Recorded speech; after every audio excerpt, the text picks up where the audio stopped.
Գյուրջան Կասկադ, հասանելի բնակարաններ 65 ամիս մարման ժամկետով։ Հայաստան-Ռուսաստան հարաբերություններից ես հարցնել երեք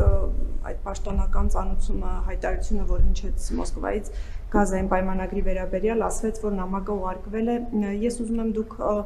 մանրամասնեք, արդյոք Հայաստանին ծանուցվել է, որ 2013-ի գազային պայմանագրի պայմանները վերանայվելու եւ գազը օրինակ թանկանալու է, ինչի մասին իրենք ակնարկում են, եթե ոչ, ապա ինչի մասին է նամակի բովանդակությունը։ Այս սցենարի դեպքում Հայաստանը պատրաստ է ֆինանսապես գազը թանկ գնով ձեռք բերել Ռուսաստանից։ Երեք դուք հարթակներից քարոզարշավի ընթացքում ասում էիք, որ այդ բոլոր խնդիրները կլուծեք հունիսի 7-ից հետո։ Սա արդյոք նշանակում է, որ դուք ուղիղ կապ եք տեսնում ընտրական process-ի եւ Ռուսաստանից հնչող այս հայտարարությունների միջև, եթե այո, ապա ինչի համար եւ ինչ նպատակով են այդ հայտարարությունները հնչում եւ որ վստահություն ունեք, որ խնդիրները կլուծվեն, խնդրեի նաեւ դա մանրամասնեիք, ինչպես եք համոզված, որ կլուծեն։ Ես Ռուսաստանի նախագահի եւ Ռուսաստանի կառավարության ղեկավարի հետ ունեմ վստահելի հարաբերություններ եւ առաջին անգամ չէ, որ հարցեր են ծագում, որոնք բարձրաբանման կարիք ունեն եւ նաեւ Ռուսաստան Կրեմլը պաշտոնապես հանդես է եկել մեկնաբանությամբ, որ հարցեր կան, որոնք պետք է բարձրաբանվեն, այո, այդ հարցերը կբարձրաբանվեն։ Ես հասկանում, ես նախկինում էլ ասել եմ, որ Հայաստան-Ռուսաստան հարաբերությունները տրանսֆորմացիայի փուլում են։ Եվ ես դա տրական տրանսֆորմացիա եմ համարում եւ երեկվա հանրահավաքներում, հանդիպումներում ես նաեւ դրան եմ արձագանքել, ասելով, որ Հայաստանը այլևս այն երկիր չի, որ պլեջի կամ ծիպուլի հույսին է եւ երբ որ հանկարծ լուր տարածվի, որ կարտոշկի գինը 5 դրամով բան անում, բարձրանում է ժողովրդի ճնշումը բարձրանա։ Հայաստանի Հանրապետությունը այլևս հազարների եւ տասնյակ հազարների երկիր չի, Հայաստանի Հանրապետությունը միլիարդների եւ տրիլիոնների երկիր է։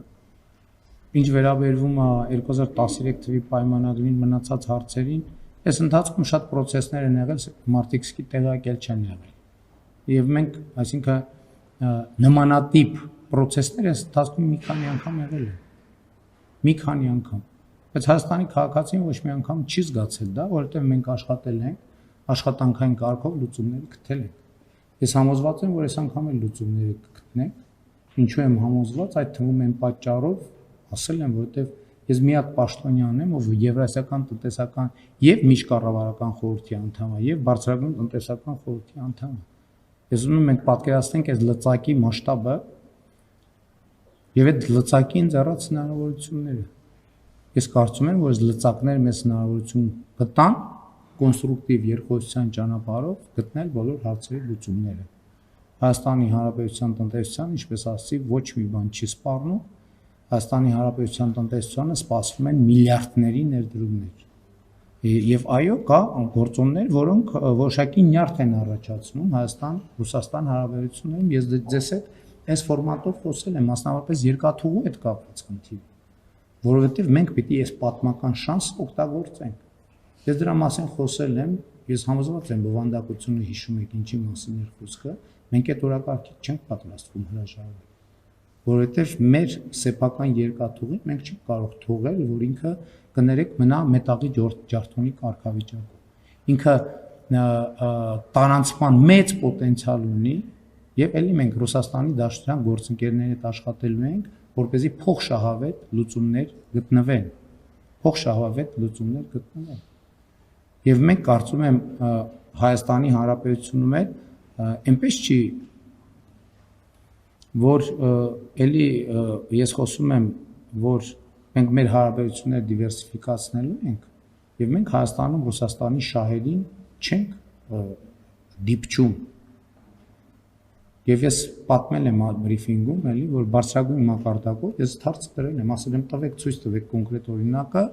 թե որտեղ մենք ձեր շահերին վնասել եւ պատասխան չի ինչ է։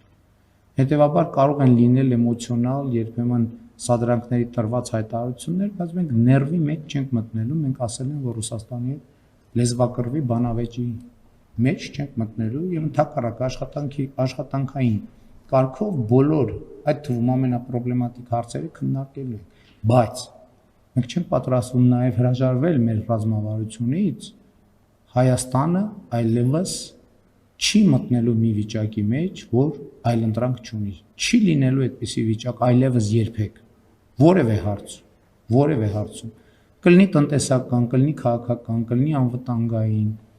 կլինի արտահանման, կլինի ներմուծման։ Եվ մենք գնալու ենք այդ ճանապարհով։ Եվ այն, որ մեր գործընկերների ուշադրությունն եմ հրավիրում են փաստի վրա, որ երբ որ հայտարարություններ են հնչում, որոնք իրենց խորքում սպառնալիք են պարունակում, տնտեսական կամ որևէ այլ,